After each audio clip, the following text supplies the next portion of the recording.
जैसे मैं थोड़ी देर पहले तक अभी इंट्रो दिया, तो थोड़ा सा और ध्यान दो कि प्रोबेबिलिटी आखिरकार होती क्या है। आप लोग मैच खेलने जाते हैं और मैच खेलते समय आप लोग पहले क्या करते हैं? अब जाते ही तो झट नहीं जाते कि ले छक्का ले चौका, तुम बिल्डिंग करोगे तुम बैटिंग करोगे, है ना? ऐसा तो होता नहीं है। टीम बनती है, टीम में प्लेयर डिवाइड होते हैं, उसके बाद क्या होता है? प्लेयर डिवाइड होने के बाद टॉस होता है कि कौन पहले बैटिंग करेगा कौन पहले बॉलिंग करेगा। अब ऐसे तो हो जाए तो जो बाहुबली होगा वो कहेगा मैं बैटिंग करूंगा, ले पता चला लास्ट में फिर वो बाहुबली है और बैटिंग करके निकल लिया, वो तो गड़बड़ बात हो जाएगी ना। तो फिर क्या किया गया? उसके लिए टास्क व्यवस्था रखी गई। अब टास्क जब किया जाता है तो थर्ड अंपायर जब टास्क करता है या कोई एक व्यक्ति जब टास्क के लिए सिक्का को उछालता है, थ्रो करता है, तो क्या आपको पता होता है क्या कि ऊपर से नीचे गिरने पर कौन सा आएगा, हेड आएगा कि टेल आएगा? नहीं पता होता, नहीं पता होता। तो वही संभावना ही प्रायिकता के अंतर्गत आती है, वो संभावना ही प्रायिकता के अंतर्गत आती है। यानी कि जब एक सिक्के को उछाला जाएगा तो वो सिक्के में दो संभावनाएं हैं। क्या क्या? या तो हेड बनेगा या तो टेल बनेगा। उस सिक्के में टोटल संभावना कितनी है? टोटल संभावना कितनी है? यानी कि कुल संभावनाएं, कुल संभावना दो। कौन कौन सी? या तो हेड या तो टेल। अब उसमें से कोई व्यक्ति अगर बोल दिया कि भैया हमको हेड चाहिए, यानी हेड आया तो पारी हमारी, टॉस हम जीत जाएंगे, तो जो हेड बोला है, हेड के आने की संभावना कितनी हो जाएगी? या हेड के आने के चांस कितने? यानी कि हेड के आने के अवसर, भाई वन टाइम हेड है तो एक ही बार तो हेड आएगा। एक पट्ट है और एक पुच्छ है, हिंदी में पुच्छ और पट्ट ऐसे कुछ बोलते हैं उसको, ठीक है? चित्त और पट्ट ऐसा होता है, ठीक है? बाकी इंग्लिश में हेड और टेल बोलते हैं। यानी कि हेड के आने की संभावना कितनी हो जाएगी? 1। यानी हेड एक है तो मतलब एक बार ही हेड आएगा, एक बार टेल आ सकता है। मतलब अगर ये कह दिया जाए कि हेड के आने की प्रायिकता कितनी हो जाएगी? प्रायिकता को पीछे डिनोट करते हैं, यानी कि हेड के आने की प्रायिकता कितनी हो जाएगी? तो फार्मूला क्या होता है?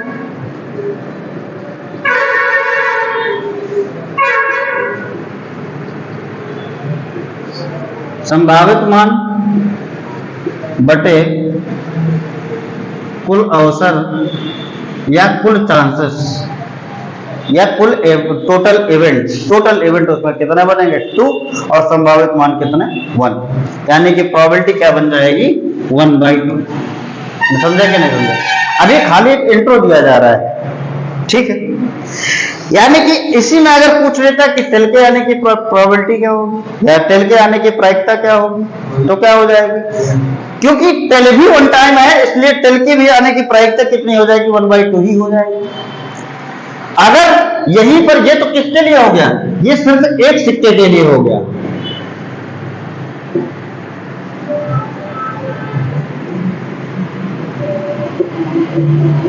जब हम एक सिक्का उछालते हैं तब प्रोबेबिलिटी ये बन जाएगी।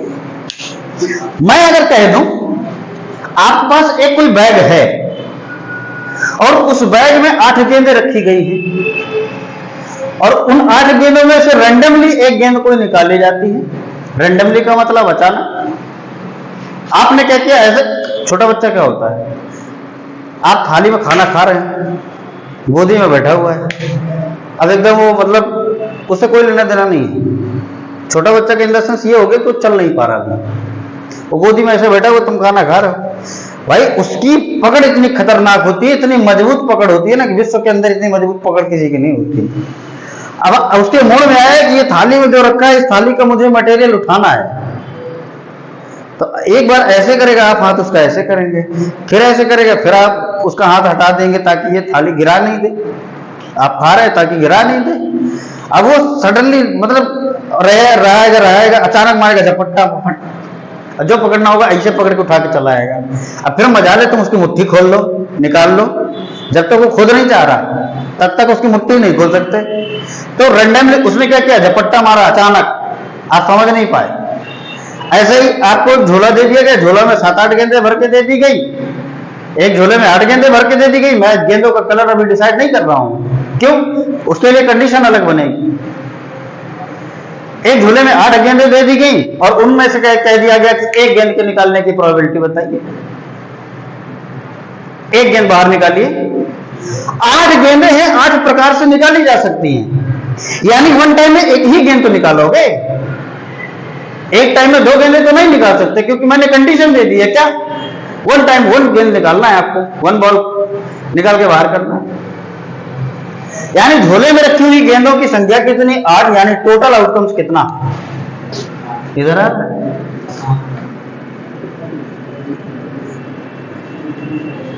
कुल गेंद कितनी, 8। इसमें ये कोई एक झोला है, ठीक है, इस झोले में क्या है, 8 गेंदें हैं, कितनी हुई भाई, 5 हुई, 6, 7 और 8 हो गई 8। अब इनमें से कोई एक व्यक्ति अंदर हाथ डालता है, तो हो सकता है कि पहले टाइम में वो ये वाली गेंद उठाए, तब इस गेंद के आने की प्रोबेबिलिटी कितनी हो जाएगी, 1/8, क्यों, वन टाइम में एक ही गेंद निकाल के बाहर करना है। दूसरे टाइम निकालना है तो ये वाली तो पड़ी हुई है, दूसरे टाइम निकालना है, मान लो ये वाली गेंद हाथ में पड़ गई, तब इसके लिए भी तो 1/8 बनेगा, इसके लिए भी तो 1/8 बनेगा। यानी कि जब तक कलर डिसाइड नहीं किया जाता है, जब तक कोई कंडीशन क्लियर नहीं की जाए, तब तक ये बात को मान करके चलिए कि दी गई जो गेंदें हैं, जितने गेंदों का नंबर दिया गया है, वो आपका टोटल आउटकम्स बनेगा। एक गेंद निकालना है तो पॉसिबल आउटकम्स कितना बनेगा, 1, ठीक है। 2 गेंद निकालना होगा तो टोटल आउटकम्स बनेगा 2, 3 गेंद निकालना होगा तो टोटल आउटकम्स बनेगा 3। टोटल आउटकम्स का मतलब कुल संभावित मान, संभावित मान, यानी कि संभावित गेंदें कितने निकल सकती हैं, 3। कुल गेंदें कितनी, 8। जो निकालनी है गेंदें वो निकालनी कितनी है, 3। तो 3 गेंदें निकाल सकते हैं, तो 3 गेंदें कोई भी हो सकती हैं, यानी कि 3/8 हो सकता है। नहीं समझे, समझ, तब ठीक। इसी प्रकार से आगे बढ़ते जाते हैं और 8 गेंदों के लिए प्रोबेबिलिटी जो बनेगी 1/8 की बनेगी। सबसे बड़ा पॉइंट ये है कि प्रायिकता होने और प्रायिकता ना होने की जो संख्या होती है वो सिर्फ 1 होती है, 1 से ज्यादा नहीं होती। किसी भी घटना के होने की प्रोबेबिलिटी जो है, प्रोबेबिलिटी मतलब होने की प्रोबेबिलिटी और ना होने की प्रोबेबिलिटी, यानी एक्सीडेंट होने और एक्सीडेंट ना होने। एक्सीडेंट का मतलब यह नहीं कि गाड़ी जाके ठुका दिया, एक्सीडेंट का मतलब हो गया घटना, यानी किसी घटना के घटित होने की संभावना और ना घटित होने की संभावना, दोनों का योग जो होगा वो सिर्फ कितना होगा, 1 होगा, 1 से ज्यादा नहीं होता है। क्यों, घटना खुद में एक सर्वोपरि हो, मतलब वो सब में माई बाप है। आप रोड में जा रहे हैं, हो सकता है एक्सीडेंट होगा, हो सकता है एक्सीडेंट नहीं भी होगा, तो दोनों का ऐड कितना होगा, ठीक। अभी उनको कुछ एग्जांपल के साथ जब हम लोग डिटेल से चलेंगे तब बात करेंगे। इसी में दूसरा एक एग्जांपल बनता है कार्ड वाला। कार्ड मतलब ताश पत्ते, ताश पत्ते मतलब प्लेइंग कार्ड, प्लेइंग कार्ड मतलब आप लोगों ने गांव वगैरह में देखा होगा, अपने मोहल्ले वगैरह में देखा होगा कि कुछ लोग बैठ करके क्या करते हैं, ताश खेलते रहते हैं, है ना। उसमें't हो कि कितनी पत्तियां होती हैं, 52 पत्तियां होती हैं। कितनी होती हैं,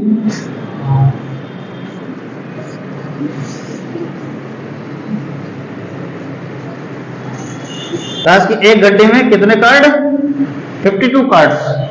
कितने प्रकार के, 4 प्रकार के, ठीक है। पहले कौन सा प्रकार होता है, ऐसा कुछ होता है, फिर ऐसा होता है, फिर ऐसा होता है, ठीक, फिर ऐसा होता है। इसको हम बोलते हैं पान, इसको हम बोलते हैं हुकुम, इसको बोलते हैं चिड़ी और इसको बोलते हैं ईट, हिंदी वाले।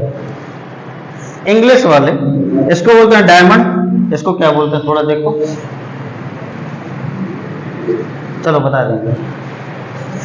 तो इस प्रकार से ये 4 पत्ते होते हैं। अब इन 52 पत्तों को जब आपस में पीटा जाता है, पीटने से मतलब ये नहीं कि लेकर लाठी डंडा भिड़ जाओ, है ना, लेके लाठी डंडा नहीं भिड़ना है पीटने से मतलब। पीसने से मतलब होता है ये नहीं कि चक्की में डाल दो पीस जाए।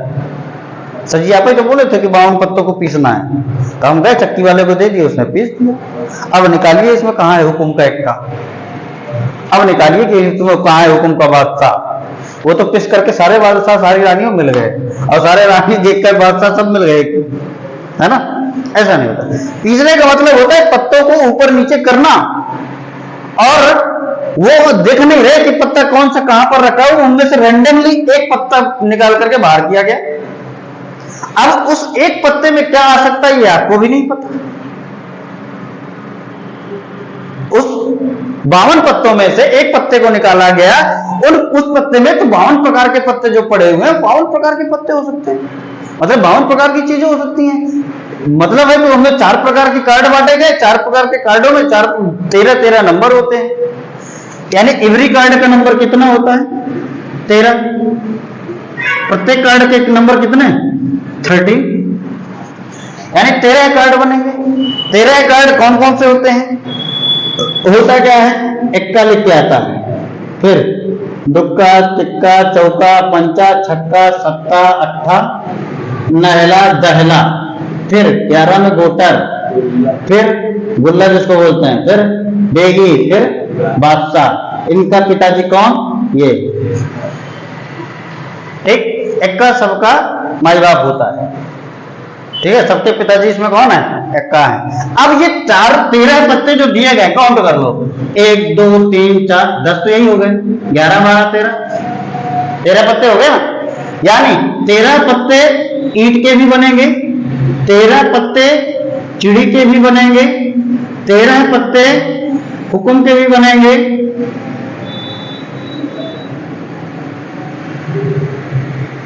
13 पत्ते हुक्म के भी बनेंगे, और 13 पत्ते किसके बनेंगे? पान के भी बनेंगे। 13 पत्ते पान के भी बनेंगे। इसका मतलब ये हो गया, जब एक गड्डी रखी गई, इस गड्डी से एक कार्ड के निकालने पर इन्हीं में से तो कोई एक नंबर आएगा, इन्हीं में से कोई एक नंबर आएगा। अब मैं कह देता हूं कि पंचा के आने की प्रायिकता बताइए। अब ये ध्यान देना होगा कि एक कार्ड में, एक कार्ड की गड्डी में कितने पंचा होंगे? 4 होंगे। क्यों? एक पंचा इसका, एक पंचा इसका, एक पंचा इसका, एक पंचा इसका। यानी कि पंचा के आने की प्रायिकता कितनी हो जाएगी? 4। पंचा के, हाँ, पंचा टोटल कितने आएंगे? 4। यानी कि पूरी गड्डी में, 52 की गड्डी में पंचा कितने हैं? 4। 4 का मतलब हो गया 4, और टोटल आउटकम्स कितने? 52। यानी कि पॉसिबल आउटकम्स कितने? 4, टोटल आउटकम्स 52, प्रायिकता बनी 4/52, बोले तो 1/13 प्रायिकता। खत्म। कौन कौन से हुआ? कॉइन का हुआ, बॉल का हुआ, कार्ड का हुआ। अभी हम पंचा का एग्जाम्पल बताएं, ऐसे कई एग्जाम्पल बनेंगे इसमें। हम ये बताना चाहते हैं कि प्रोबेबिलिटी में कौन कौन से टॉपिक उठाए जाएंगे, और कौन कौन से टॉपिक आप लोग के एग्जाम में छपेगा ये भी बताएंगे। इसके बाद हम लोग का बनेगा डाइस। डाइस आप लोग नहीं जानते होंगे कुछ लोगों में से, अब मैं बताऊंगा तो तुरंत बता दोगे कि हाँ हम जानते हैं। लूडो खेले हो तो लूडो में जो गोटी चली जाती है ना, वो डाइस कहलाती है, अंग्रेजी में उसको बोलते हैं, और हिंदी में उसको क्या बोलते हैं? डिस्क बोलते हैं, शायद डिस्क बोलते हैं, ऐसा कुछ बोलते हैं उसको, कुछ भी छोड़ो ले। तो डाइस होता है। अब डाइस में नंबर कितने होते हैं? 6 होते हैं, 1 2 3 4 5 6। इसके बाद तो कोई नंबर होता नहीं।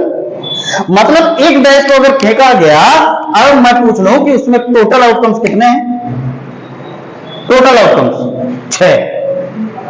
अब 6 में से कोई एक नंबर ही तो आएगा फेंकने पर, ऐसा तो नहीं कि वन टाइम पे 2 नंबर आ जाएंगे। डाइस को जब लुढ़काते हो तो क्या होता है? एक ही नंबर तो आता है, या तो 1 आएगा, या तो 2 आएगा, या तो 3 आएगा, या तो 4 आएगा, या तो 5 आएगा, या तो 6 आएगा। बात समझ आ गया? यानी 1 2 3 4 5 6 इनमें से कोई एक आएगा, और वो जो एक आएगा वो पॉसिबल आउटकम्स होगा, संभावित। वो पॉसिबल आउटकम जो एक आया उसमें प्रोबेबिलिटी अगर बात किया जाए तो 5 के आने की प्रोबेबिलिटी उसमें कितनी हो जाएगी? 1/6। 1/6 क्यों लिया गया? 6 मतलब टोटल आउटकम्स, 52 का मतलब टोटल आउटकम्स, 8 का मतलब टोटल आउटकम्स, 2 का मतलब टोटल आउटकम्स। फार्मूला अभी बताते हैं थोड़ी देर, शायद बताया भी है क्या, ये रखा हुआ। तो इस प्रकार से आपको क्या बनेगा? डाइस का बनेगा। अब ये कुल मिलाकर के इतने ही चीजों में आप लोग घूमेंगे फिरेंगे। कभी आपको डिस्क में घुमाएगा, कभी आपको लूडो खिलाएगा, कभी आपको ताश करना सिखाएगा, तो कभी आपको ताश का पत्ती खेलना सिखाएगा। अब घर में जाके ये ना कह देना कि मास्टर हमको जुआ सिखा रहा था। ठीक, मजबूरी है, क्या करें, हमारे टॉपिक में है। कार्ड खेलना अच्छी बात है, माइंड शार्प होता है, बशर्ते उसमें पैसा लगा के ना खेलो। से हमने बताया आपको कौन कौन सिक्का, लूडो के डाइस, पत्ते और बॉल, 4 प्रकार के क्वेश्चन घूम घूम करके आएंगे। प्रायिकता में टोटल इतने ही क्वेश्चन बनते हैं और इतने क्वेश्चन में ही हमारा सामना होना है, इतने क्वेश्चन से ही मुलाकात होनी है। अब घुमाएगा कैसे? चालाक बहुत होता है, चालाक बहुत होता है, चालाकी कैसे करेगा?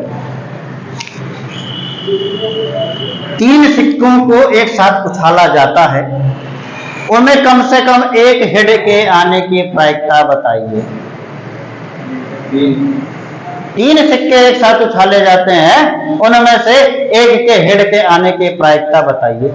कम से कम है, ज्यादा कुछ भी हो सकते हैं, ज्यादा में 3 हेड हो सकते हैं, कम से कम में 1 हेड होगा, यानी टेल तीनों में नहीं हो सकता, तीनों में टेल नहीं हो सकता, तीनों में हेड हो सकता है। अब समझो डिटेल से, ये था अभी तक का मात्र इसका ट्रेलर। अब इसकी पिक्चर चालू करते हैं। ठीक, समझ में आया? में 2-3 चीजें मुख्य होती हैं। पहली चीज क्या है? यादृक्ष परीक्षण। यादृक्ष परीक्षण इंग्लिश वाले समझे हैं रैंडम एक्सपेरिमेंट। रैंडम एक्सपेरिमेंट का मतलब क्या हुआ? जो आपने चीजें फेंकी हैं, जो आप चीजों को कर रहे हैं, वही आपका रैंडम। रैंडम मतलब अचानक हो गया, यादृक्ष मतलब अचानक किया गया, थ्रो किया गया, पता नहीं है आपको क्या हो रहा है। उस दौरान जो घटनाएं घटेंगी वो आपकी यादृक्ष परीक्षण कहलाएंगी, यादृक्ष एक्सपेरिमेंट कहलाएंगी। बात समझ में आई? इसका हमको पूरी तरीके से पता नहीं होता है कि ये क्या हो सकता है। अब रोड पे चल रहे हैं, क्या पता है क्या कि हमारा एक्सीडेंट हो जाएगा? नहीं पता है। संभावना लगा सकते हैं कि भाई गाड़ी का कहीं ब्रेक फेल हो गया, आगे वाला अगर अचानक ब्रेक मार दिया ठुका जाएंगे, खोपड़िया उपड़िया फुटा जाएगी। बहुत ज्यादा नहीं होगा तो कहो ज्यादा अगर लंबा वाला हो गया तो हम ही लंबे हो जाएंगे, है ना। इसलिए गाड़ी की स्पीड को बहुत नॉर्मल रखना चाहिए, उतनी रखो जितने में कंट्रोल किया जा सके, है। अब ये नहीं कि सर हम तो कंट्रोल कर लेते हैं, 150 की स्पीड में भी कंट्रोल कर लेते हैं। तो जब तुम्हारे पास किस्मत धनी होगा तब तुम कंट्रोल कर लोगे। अब किस्मत ने थोड़ा सा अगर तुमको टांगड़ी फंसाई तो तुम नीचे गए और बाकी सब तुम्हारे ऊपर आ गए। इसलिए गाड़ी जो है ना बहुत बैलेंस में चलानी चाहिए, उतनी चलो, खाली रोड है ठीक है। तो वही है, वो यादृच्छ घटना है, वो यादृच्छ एक्सपेरिमेंट यानी कि रैंडम एक्सपेरिमेंट होगा। आपको पता नहीं होता कि क्या हो जाएगा। आपने सिक्का को उछाला, आपको पता है क्या कि क्या होने वाला है, हेड आएगा कि टेल आएगा? नहीं पता। आप तो शिक्षण के बेसिस पे बोलते हो भाई हेड आएगा। अब कोई बोलता है कि सर अगर हम ऊपर हेड रख करके फिर थ्रो करेंगे तो हमको पक्का है कि टेल मिलेगा। भाई नहीं मिलेगा। मान लो अगर उसने 2-3 साइकिल ज्यादा मान ली, तब 2-3 राउंड ज्यादा मान लिया, उसके बाद नीचे गिरा, तब तो चेंज हो ही जाएगा ना। वो तो सम और इवन और ऑड की कंडीशन पर होता है कि अगर उसकी साइकिल इवन होगी तब तो वो कितना आएगा, हेड का टेल आ जाएगा, और अगर ऑड होगी तो हेड का हेड आएगा, टेल का टेल आएगा। अगर उसकी साइकिल जो ऊपर घूम रहा है, नाच रहा है, उसकी साइकिल अगर इवन ऑड बनेगी तब उसके लिए कंडीशन बन जाती है। लेकिन जब तक वो नाच रहा है तब तक आप तो काउंटर नहीं कर सकते कि कितनी बार ये घूमा है। वो तो जैसे थ्रो किया गया, अंपायर तुरंत बोलेगा बोलो भाई हेड की टेल। तुमने बोला, तुमने सेक्शन दौड़ाए, भाई हेड आ जाएगा, शायद भगवान से हमारा हेड आ जाए, मैं टास्क जीत जाऊं। अब हेड आ गया, ले जीत गए। मतलब आपने कौन संभावना प्रदर्शित की कि वहां पर हो सकता है कि ये आ सकता है। तो जो संभावना है वो संभावना सैंपल स्पेस में आ जाए। सैंपल स्पेस का मतलब प्रतिदर्श समष्टि में आ जाए। यानी रैंडम एक्सपेरिमेंट का मतलब हमने समझा दिया क्या, टोटल होने वाली घटना। और सैंपल स्पेस में क्या होगा, प्रतिदर्श समष्टि में क्या होगा कि वो घटना कौन कौन सी बनेगी। रैंडम स्पेस का मतलब रैंडम एक्सपेरिमेंट में ये हो गया कि टोटल कितनी संभावनाएं बन सकती है। और सैंपल प्रतिदर्श समष्टि में क्या बन गया कि कितनी कौन कौन से चांसेस बन सकते हैं। दोनों में थोड़ा सा माइनर डिफरेंस है। एक में कुल होगा और एक में संभावित होगा। वो तो कुल वाला तो फैक्ट है, वो पता होगा कि अगर डाइस पर बात करेगा तो 6, कॉइन पर बात करेगा तो 2 और ताश पर बात करेगा तो 52। ये तो फिक्स है। लेकिन प्रतिदर्श के लिए क्या है, वो फिक्स नहीं है, वो सैंपल है। उसमें बताया जाएगा कि ये घटनाएं हैं। अब इनमें से कौन सी घटना हो जाए ये तुमको भी नहीं पता, हमको भी नहीं पता। मैं आप लोग को पढ़ा रहा हूं, पढ़ाते पढ़ाते मैंने किसी को चांटा जड़ दिया, किसी ने एक्सपेक्ट नहीं किया था कि मैं मुझे चांटा पड़ सकता है। मान लो किसी ने मिस्टेक कर दिया, मैंने एक थप्पड़ जड़ दिया, मतलब आपको पता नहीं था, वो सैंपल किस में चला जाएगा। ये घटना जो हो रही है ना, जिसके बारे में आपको एग्जैक्ट पता नहीं, वो हो गया रैंडम। अब जिसको पता है कि पड़ सकती है, और पेनाल्टी के नाम पे 2 ही चीजें, डंडा या तो थप्पड़, तो दो में थप्पड़ और डंडा क्या हो गए, प्रतिदर्श समष्टि सैंपल स्पेस हो गया। अभी भी नहीं समझ में आया, समझ आया कि नहीं? अरे सिंपल से समझो भाई, घर में मान लो तुमने कोई गिलास तोड़ दिया कांच का, अब मम्मी लगा रही है झाड़ू, आवाज उनके टन, अच्छा बेटा गिराए गिलास तुम फोड़ दिए। अब तुम्हारे अंदर तुरंत प्रोसेस चालू, रैंडम तुमसे क्या हुआ, गिलास का फूटना, ठीक। सैंपल मतलब सैंपल स्पेस क्या बनना चालू, या तो झाड़ू या तो चप्पल या तो चिमटा या तो बेलना, नहीं कुछ तो थप्पड़ तो फिक्स, थप्पड़ तो फिक्स। रैंडम एक्सपेरिमेंट क्या, गिलास का गिरना, वहां से पता चलना कि आवाज पहुंची, मम्मी की आवाज आई, मतलब पढ़ेंगे। अब क्या पढ़ सकता है, क्या पढ़ सकता है ये नहीं पता। पता है कि इतनी चीजें अवेलेबल है, इन चीजों में से कोई एक चीज पर हमारे ऊपर वार हो सकता है, वो आपका हो गया क्या, सैंपल स्पेस। हिंदी वालों के लिए प्रतिदर्श समष्टि। आगे समझ में